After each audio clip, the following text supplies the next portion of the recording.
Hey, How Rose. you doing? Girl, How you I'm doing? doing fine. I'm doing fine. What you up Nice to see you. Bless, man. I can't How you complain. been? Bless. Favor. Holly. Take Taylor. a seat. Damn, I don't know. What we got going on today, man? Yeah. I need good. We're doing a photo shoot tomorrow, so I need you to get me right. Yeah. All right. We getting into it. What we doing today? I need you to edge me up. Edge you up. Edge me up. Have me looking right. Cut off all my facial hair. Okay. Make sure I ain't bumpy to jumpy. You know what I'm saying? Okay. Ain't got them bumps on my thing. Cause one of the bigger things ain't trying to have no You bump. get ingrown? I've been killing like right here. I just had one other day pulled. You know, sometimes you can see it right now, shit. Okay. Yeah, I just pulled that not too long ago. You pulling it? What are you doing? Tweezing it? Tweezing it. Okay. With gloves on. You know, I'll get surgical with it. Okay. All right, y'all. So, my name is Tanea. I am a mental health therapist in Florida, and I'm also a barber. Today, I have the pleasure of cutting Dr. Rose's hair. Pleasure. Pleasure. Thank you, audience. Thank you, everybody who out there. Thank you for coming and blessing us with your presence. It's an honor. It's an honor, man. I love what you're doing. Okay. Thank you. It's right on time, too. It's right on time. Okay. So what you been up to? Man, I've just been working in treatment. Yeah, making trees. And then now I'm working with private practice. Uh-huh. Things been going pretty good. But It's crazy. I want to go ahead and, what? No, you good? No, because I always say, like, if you don't release it, you're going to find a way to get out of you. Like, so I've been finding ways to release it. To release what? You know, like things that you go through in life. Like, I was on Bible study last night. It's like, I was telling men about like how to seek Jesus. And it's like, you got to do it the first thing. You're like, man, what if I go work out? Like, I got to release this stress. I was like, yeah, but it's about where your direction is before you do it. And finding ways to release, like what we about in our everyday life, man. I can't just say it for women, but as a man who's trying to do not just the right thing, but the righteous thing, because Coping tool. yeah. And so you feel like the gym is a way for you? Not just for me, but helping lead other people towards like a medium of, it may not be the gym, or it may be this for understanding why you have to go through that process. Like, you know, I deal with teeth, so it's like, I see a lot of trauma in the mouth. And what I mean by trauma, like grinding, stress, and stuff like that in certain areas, to where you tell, like, if people really battling, trauma find its way to get outside your body. If you don't open up to someone But it's like holistic. Yeah. It affects every part of your body. Man, bro, say holistic, man. You're dropping big words. It does affect every part of your body, you know? You hold tension in like shoulders and things like that. So yeah, it doesn't only affect your mind, it affects the whole body, the whole being, right? Yeah. I want to get a little bit more, like, I want to open up a little bit. So if you had to tell me about your childhood, did you grow up with mom and dad, single parent household, both parents? What did they look like? I grew up in a way to where I had a lot of freedom early. So my mom was there, but my mom was in and out of jail. I always say I never tell her story because she had to have a way to tell her story at her own time. And the way I grew up, I only can tell it from my perspective. And my perspective was based off just seeking love, but also seeking how to deal with things around me, as well as trying to survive. And like I said, I grew up in a barbershop, but I seen a lot of toxic stuff in the barbershop. My daddy was throwing off. But once again, I never tell the stories because it was from my perspective. And I always do not want to save face, but I always want to make sure that that person has a voice too to ever tell their side of the story, to where it can unify.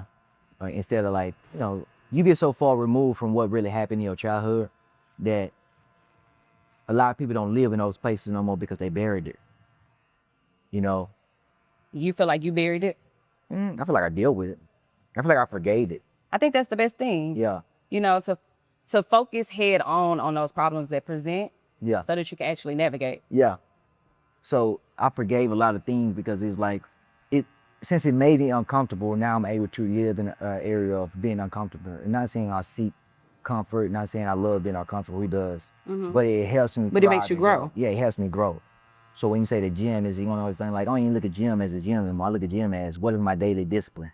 Like, what is something that I can go to on a daily basis? You say, I'm gonna show up. Can I show up on a daily? And that's the same thing with like my wife and daughter. Can I show up for them in a way that not I want, but the way they want to be shown at that. So that's one of those, like, there's some things I'm learning in that. It's just, how do you want to present yourself knowing what's inside of you, but being able to still remain you, but show up for others the way they need to be present. So overall, do you feel like that if there was anything that you could tell your parents about your childhood, what would you say? Thank you. Thank you. Thank you. Why? Because it made me who I am today. My buddy this morning just asked, like, man, what did you change if you changed it? Nothing. I don't change nothing about my story. I'm happy. Like, God has his way of giving you provision over every dumb thing that you're going to do or everything that you're going through. But you also know that just the same way we get physical strength, he's going to give us spiritual strength. So what I went through was because my journey, he knew the capacity of what I was going through and what he had for me to carry. Now what I do with it, what I carry, do I try to take it up myself or do I just give it to Jesus? So I literally understand, well, I ain't got to worry about nothing. I'm just going to give it to him. I just really started learning it, like how to give to him. Like, how you give to Jesus, like, same way you give somebody money, you don't care about where it go to after that. All right, because you know he's going to provide for you. Do you feel like that now when you give it over to Jesus, is that something that you're doing first now? Because before you wouldn't even feel like you was doing. It's still hard. Not saying Why is it hard? Because your natural intentions is to seek, not just outward or seek that you can do it yourself. Like, seek that, oh, I got this. But in real life, like, in everything, you just pray before everything. Pray without ceasing. So do you think that stemmed from you feeling like you had to always have everything figured out when you was growing up? Because you didn't really have that aspect in your home. Yeah. With your dynamic with your parents. Yeah. But I love, like, when I say I love my childhood so much, I say I love it. Negro, I love it because I grew up in the hood. So it gave me the ability just to go, like, no boundaries. Like, push the boundaries and understand the limits later. You know, until I got the real world, like, oh, you jump up, you got to come down, take the road. You go on the third floor and think you're going to jump and you can fly, you're bound to drift down. So you start learning, like, the rules. Like, it's okay to break some rules, but you got to respect the laws of the world. Yeah. And that's what I started realizing, the boundary there. All right, I push it to the limit, but maybe I need to draw it back. I push this to this far, like, all right, now I need to stop. What was the limit? You said earlier, like, I'm a visual, which means, like, oh, you got to go try it yourself, nigga. Like, I know what you're saying, nigga. I'm visual, I got to visualize it. Oh, you want to test it yourself. You want to test it yourself. So I'm the same way. I'm visual, let me get it out first, and then let me start making adjustments. Oh, you'll try it first. You got to plan up back. All right, cool. Yeah. But that's provision. Yeah. That's literally provision. We'll make a way while we go. But then I start switching over to a mode of, all right, well, I can still operate this, but I got to operate this with 6 months ahead now. Yeah. A year ahead.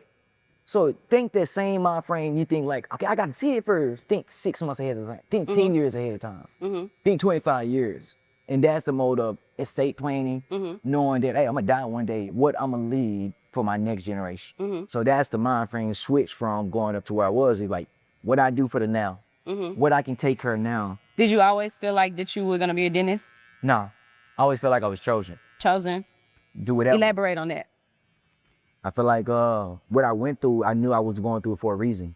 Even though I didn't know how to physically operate in my vessel, I still knew, like, I used to always ask God, like, why this body? Like, as a kid, I used to say, why this body, man? But then I started realizing, like, nah, this is... Elaborate on that. What do you mean, why this body?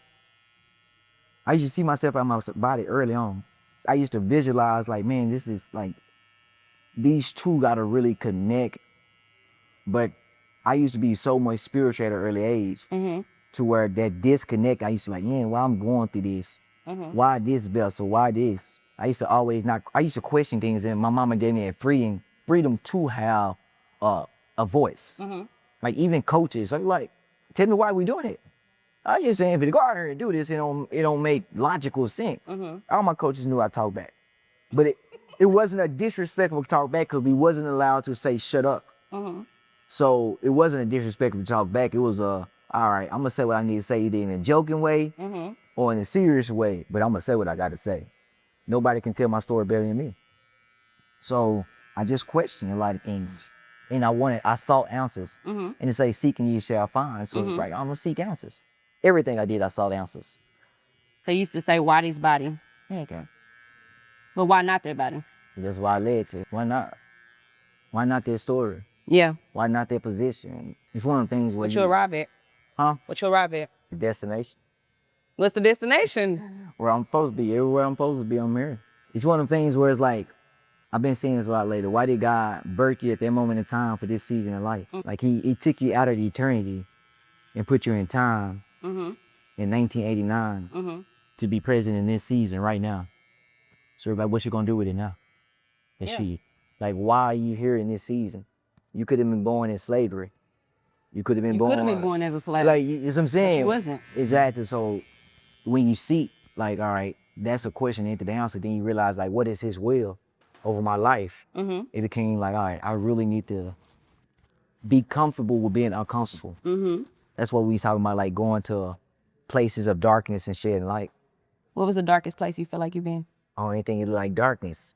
It don't look like darkness. What it It look? look like fun. It looked like fun. It look like fun. How it look like fun? Tell me.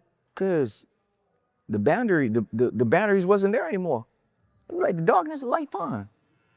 That's why I said everybody think the devil show up Paint with the picture horns. for the fun. They think the devil show up with horns. They don't show up with horns. They show up looking good, Mm-hmm.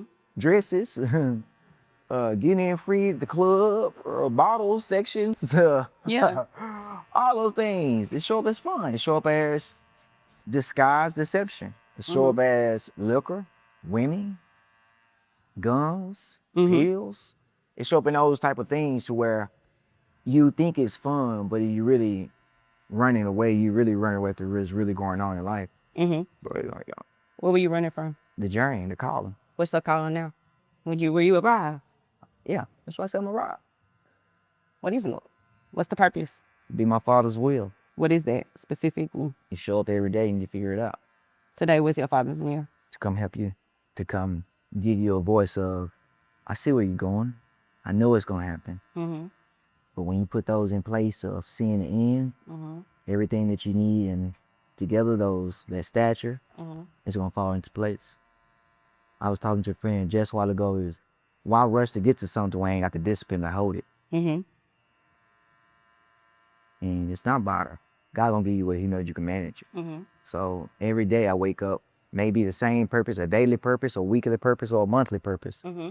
I wake up knowing that it ain't for me. It's for somebody around me, especially when you know you favored and blessed. It ain't for you no more. Yeah. It's for those around you. And it can be so confusing, like with a hood mentality, right? Mm-hmm. Because when hood mentality, you get on and want to put everybody around you on, but sometimes God puts you in positions to be the voice of truth and not to fall back to old ways. But it's so easy to fall back. It's so easy to backslide. That's why he say I'm married to the backslide. I'm sorry. If you ain't gotta be perfect. That's why Gotta I do it. You just gotta put that work in. And I'm gonna tell you some real stuff. People always think it's worked. It ain't because of you putting in work. It's because he truly favor you. There ain't nothing you can do to ever earn salvation. It's just by believing. It's the only thing you can ever do. But it ain't about how hard you work. I tell you all the time, it ain't about how hard you work. No, it's people out there work hard all the time, but they ain't got the favor you got of your life. I think that faith without works is dead, though. You know, you gotta have, because I mean, obviously, like fear and faith can't coexist. But if you're not putting no work in, it's not gonna really be anything. But what's work you without gotta work? But what's work without obedience? That's fair.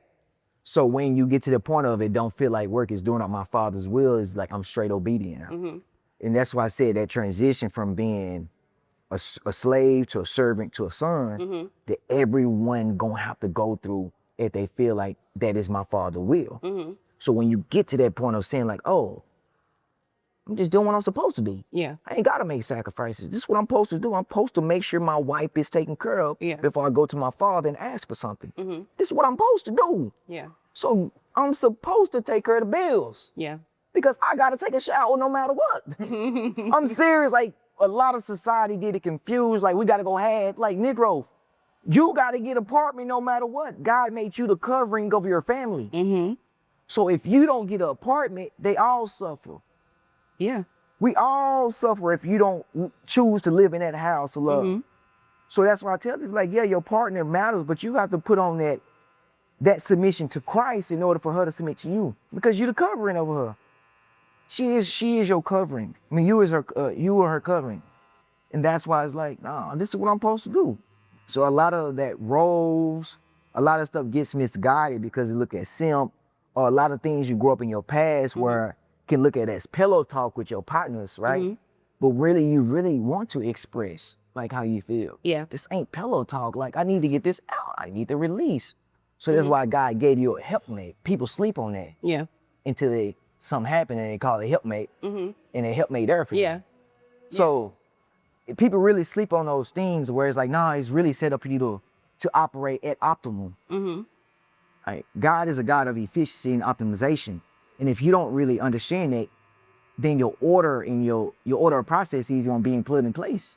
So one of those things that you just shared, you kind of talked about how, you know, people in regards to you talking to like your friends and things like that. And it's like people feel like that they want to hold on to things. So even if we talk about being in the Black community, right? We talk about mental health in the Black community and how you have a wife, right? So she's your helpmate now. You had your homeboys, you know, maybe had like family members and maybe certain conversations that you maybe didn't feel comfortable with, right? You say you feel like you go talk to them, you go tell them, hey, this was going on. Like they felt like a safe space, but it's probably still some things you didn't feel like shit or feel comfortable sharing with them. Talk to me about that. Like even when we talk about like how a little girl that falls down, she may be a little girl and a little boy, 2 years old. Little girl fall down. People's what? What is everybody gonna do when she fall?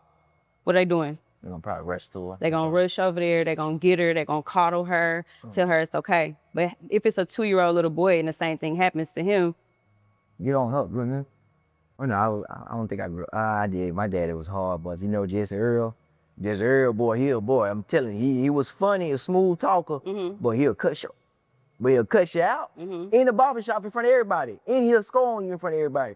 So I grew up with that type of tough love. Even how my did that mama. affect you? I feel like God know what excites me. So even when I'm going through a battle, you know, like somebody gonna have to come tell it to me raw. Somebody gonna give it to me real. Hey, we don't do that, bro. Get up. Like, you know what I mean? Like, you know what excites you. So sometimes those triggers, like you can operate from, when you get to a position of operating from ahead and operate from behind, you gotta find that balance, right? Because you shouldn't always be punched in the mouth in order to go get up and go do what you gotta do. Especially when you're doing something for God. It's almost like, nah, you doing it because of obedience now. Not because you gotta prove a point.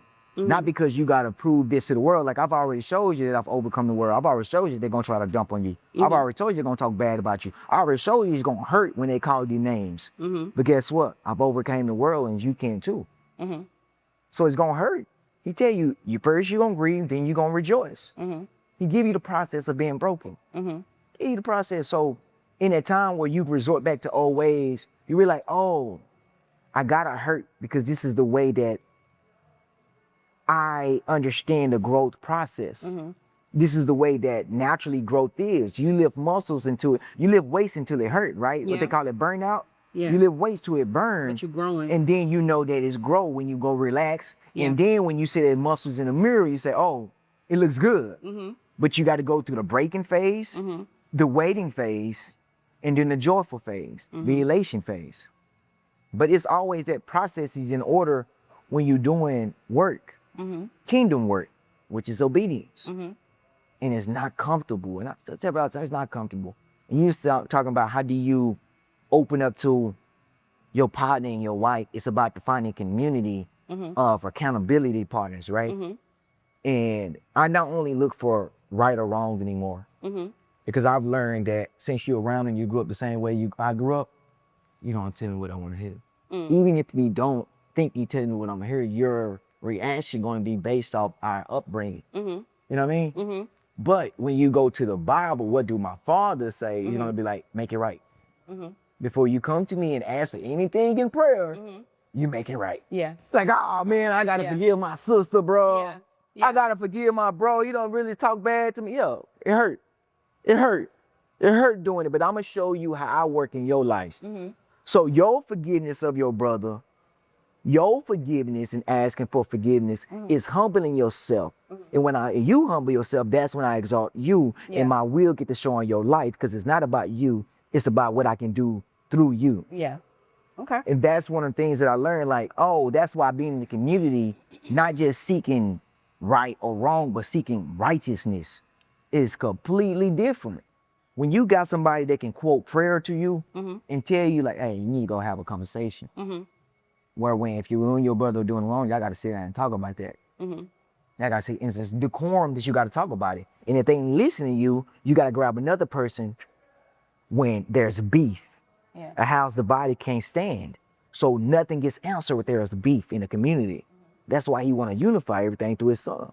So when you want your prayers answered, you gonna do what he say. Yeah. And that's why I talk about obedience. Like, nah, you want Yeah. your prayers answered, do what he say. You gotta do what you gotta do. It's an order. It's an order. You come through him through his son. Our coffee here. Oh, we got a coffee times. You gonna get a coffee? It becomes stories of a lot of failure.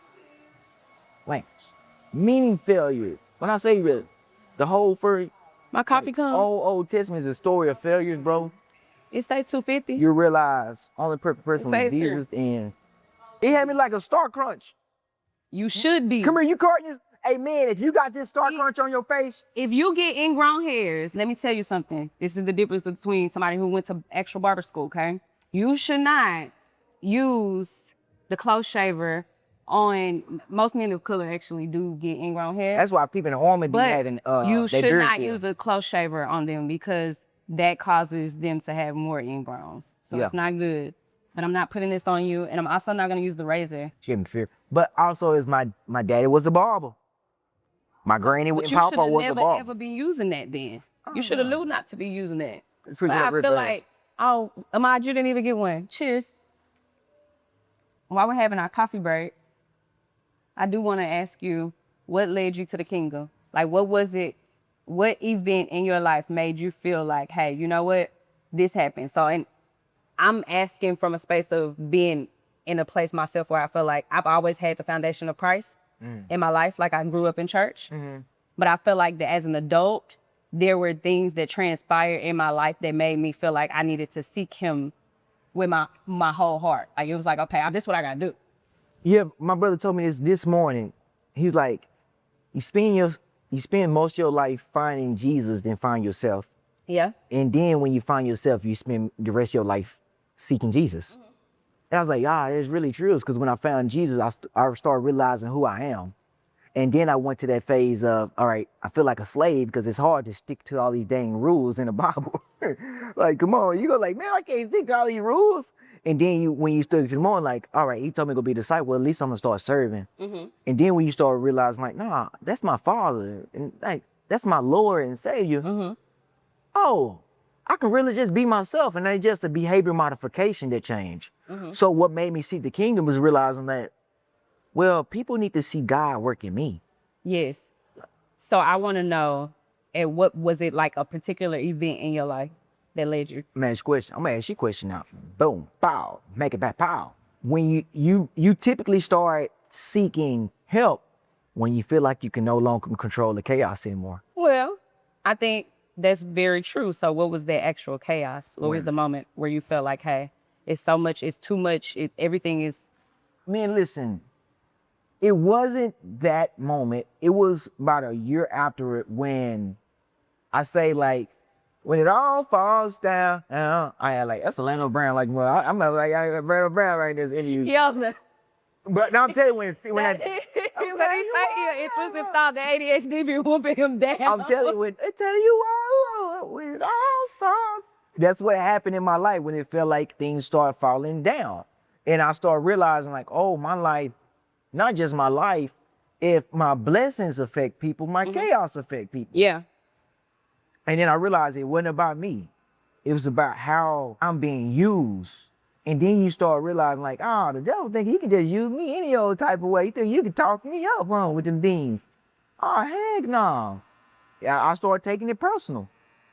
Then I started realizing that when I'm doing wrong, he up here pointing at God and laughing like, see, I told you. Like with Job. Like Like, Job, yeah, like, see, I told you.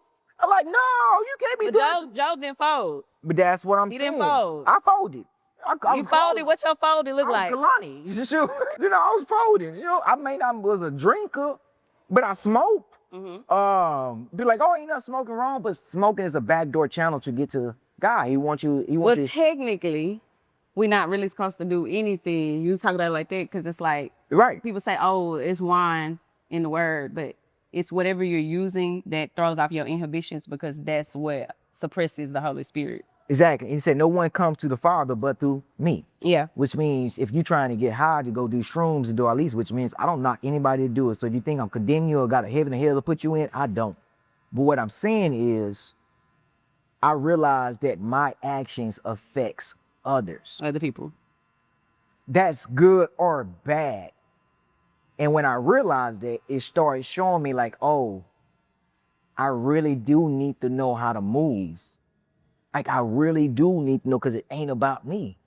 And that's when I had that realization point of like, nah, like, people always, I'm not going to go deep into this, but people always look at when Jesus got stoned. Because Jesus came in the world to be uncomfortable. Do you know how it feels to be a crowd seeing that someone is God? And they see me like, no, you make me feel uncomfortable. So when you're uncomfortable, it shows you what you need to work on. Mm-hmm. The crowd showed their evil spirits. Jesus showed his love. So they showed you who you really were inside when you were uncomfortable. So when I got uncomfortable, it showed me what I need to work on. And whatever came at me, whatever came outside of me, Mm-hmm. when I was uncomfortable, is even put light to what I need to work on. So whatever you draw out of me is what I need to work on. It's either what I elevate or what I work on. If you draw love out of me and you get me to doing more positive stuff in the community and get me to buying to my full potential, guess what? I need to be around you more. I need to work on that side of me more. If you get me to doing more hateful stuff and not liking life and being depressed, I need You to need to move around. draw away from that type of person. Exactly. Yeah. So it had to realize like what was drawing me to where I need to be. So that's how I look at things now. Okay. Because it's gonna be uncomfortable. You're gonna be like the crowd who gonna stone an innocent man, or you gonna do what the innocent man says. I'm not even doing this for me. I'm doing this for my Father because he loves y'all. Okay. Like, think about how deep that is. Two people, one was uncomfortable, but could have been said, one was comfortable, but still uncomfortable because before he got stoned, before he picked up his cross, he asked God one more time, if this is the cup that you want me to bear, he said, if it's in your will, I will do it. He's showing like, hey, God, I know this pain is going to be unbearable. Yeah. But I will do it because of you, because you love them. Yeah. But I love you. So it's always about your direction and where you're going. That's why my direction now is always focused on Jesus, because he's going to lead me back to my Father. So now is I can be like the world, my Father, or I can be like Jesus. And I choose to be like Jesus because ain't nothing that you can do can bring something out of me that I don't want to come out of me. If I'm focused, if I'm truly focused on my mission, you're only going to elevate the mission. That's true. But if you bring hate out of me, guess what? Hate was already in me. You just exposed the dark side of me that had to be hidden. That's why in scripture said, God, search my heart and see if I'm righteous. Because I need to know what part of me that I need to work on. In abstract terms, right? If you had to tell me how you present in life or how you actually feel, what item would you say? I feel like I'm salt. You what? I feel like I'm salt. Salt? Yeah. Why? Water goes where salt goes. So in a semi-permeable membrane, I see what? Osmosis? Osmosis, right? When you see my permeable, you sodium hydroxyl canal, and I was right pumps and sodium proton pump. Yeah, sodium. But no, seriously, like God said, God go be the salt of the world. So when you know that where you go, things flow. Where you go, you add season to it. Where you go, you add that extra element of surprise. Where you go, that everything flow. You know, where you, like Epsom salt. When you take a bath in Epsom salt, everything just feel better. You know, you add extra to where you go. You always add additive where you go. I feel like I'm salt. Wherever I go, he said, go be salt of the world, which means water gonna follow me everywhere I go. He said, be a tree planted by water. And wherever I go, I'm not gonna lack for thirst because I'm still connected to the vine. So I don't feel like I'm salt. Okay. Dropping seeds in. All right, let's do a check-in. Mm-hmm. All right. So on a scale of 1 to 10, if you had to tell me today how you feel. Fired up. This is not Little League football and cheerleading. Scale of 1 to 10, pick a number. And when was the last time somebody checked in on you? This morning. Okay, good. This morning, yesterday morning. Okay. I have Tell me the number. I'm gonna say On a 10 scale out of 1 to time. 10. I'm You gonna say gonna say 9. 10? I'm gonna say 9. A 9. Why not a 10? 9. Why a 9? I'm a 9. I'm a 9. Nine. I'm not perfect, Okay. but if is it what time is it? If it's 3 o'clock in the day and I haven't gave at least a little bit of me away, Mhm. and I'm still on 10, Mhm. then it's a problem. It's a problem. Hmm. If it's about 3 o'clock in the day and I haven't gave at least some of me away, Mhm. it's a problem. Hmm. So I'm a 9. Okay. I'm 9. Okay. I gave some. I'm an 8 because I had 2 people in the place today. Okay. All right. I'm a 9. Well, Yeah. I appreciate you for making the time to come out. Any last thing you want to share? Man, sit down. Get your family. Ain't nothing outside. That's your closing statement. Yeah, man, I've been outside. Fun sounds good until you start realizing the bills add up. But tell you something. Yeah, until Okay. you start realizing, nah, man, I'm in here with all these.